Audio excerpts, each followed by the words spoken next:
이번 문제는 어떤 실수 x에 대하여 명제가 참이되도록 하는 미지수를 물어보고 있습니다.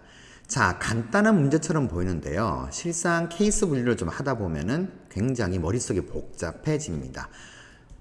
보통 이런 식으로 접근을 하실 거예요. 어떤이라는 표현에 주목을 하게 되면 이 범위에 있는 단 하나의 수라도 이 범위를 만족하면 되겠구나. 그러면 교집합이 있으면 되겠구나. 자, 이렇게 접근을 하십니다. 그래서 이 범위하고 이 범위가 공통 부분을 가지도록 그려지면 될 것인데, 이렇게 그려지는 경우랑, 자, 숫자 생각할게요. 이렇게 그려지는 경우, 이렇게 있으면 되겠구나 라고 생각할 수가 있을 겁니다. 그런데 그럼 이러면 이렇게 교집합이 생기죠. 그런데 이게 사이에 들어가냐 안 들어가냐 이런 것들도 좀 따져줘야 되겠죠. 자, 그런 케이스 분류가 좀 복잡합니다. 그래서 항상 이 유형의 문제는 이렇게 접근을 하도록 하세요. 자, 이 범위 나타내는 진리집합을 P라고 하고 이 범위 진리집합을 Q라고 한번 해봅시다. 그러면 겹치는 부분이 있도록 한다라고 하면 어떻게 돼요? P이면서 동시에 Q가 되는 부분이 어떤 단 하나라도 있으면 된다. 즉 교집합은 공집합이 안 되어야 된다. 이렇게 해석하면 되겠죠. 자, 우리가 구하는 것은 요 놈입니다. 요 놈인데 이걸 바로 구하려고 했더니 케이스 분류도 좀 복잡하고요. 그리고 구간의 길이도 좀 따져줘야 될 것 같고 여러 가지로 챙겨야 될 게 많습니다. 그래서 이 녀석을 바로 구하는 게 아니고 이 녀석의 부정, 즉 여집합인 공집합이 되는 경우를 구해서 이 녀석을 거꾸로 돌리면 되겠죠. 자, 이렇게 접근 한번 해볼게요. 즉 우리는 요 놈을 구할 겁니다.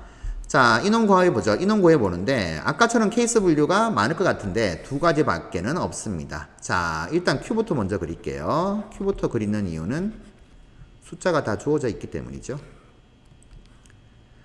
겹치는 부분이 없도록 해야 되죠. 교집합이 공집합이 되도록. 그러면 K 그리고 K 플러스 1까지가 이런 식으로 되든가 또는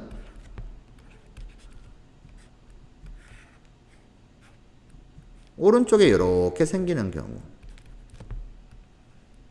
이렇게 우리 두 가지만 따져주면 되겠죠. 자, 이 경우만 교집합이 공집합이 되는 거고 이 경우 빼고 나머지는 모두 다 교집합이 생길 거다. 겹치는 부분이 생길 거다 이겁니다. 자, 그래서 이 경우 자 차근차근 따져주죠. 첫 번째 경우이거나 또는 두 번째 경우다.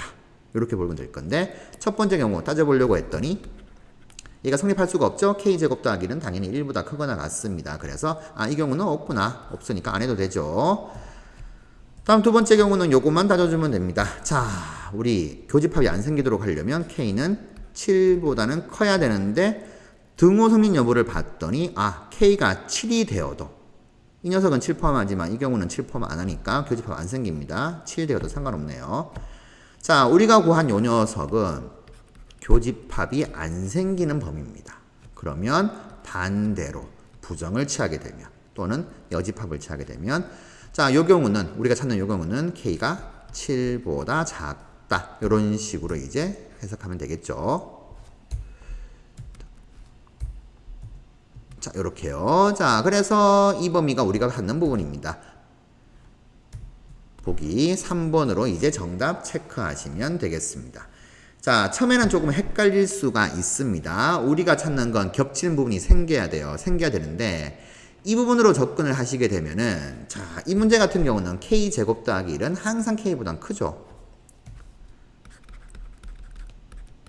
빼게 되면은 이 녀석은 무조건 0보다는 큰 수가 됩니다. 그렇죠? 그래서 요것도 성립할 건데 문제는 이제 구간 길이를 따져줬을 때 0하고 7 사이에 들어가냐 안 들어가냐 그걸 따져줘야 되는가 안 되는가 이런 것들도 좀 생각해 줘야 돼요. 그래서 바로 접근하게 되면은 케이스 분류가 조금 더 많다는 거. 그래서 교집합이 없는 경우, 교집합이 공집합이 되는 경우는 케이스가 딱 두 가지만 하면 된다는 거.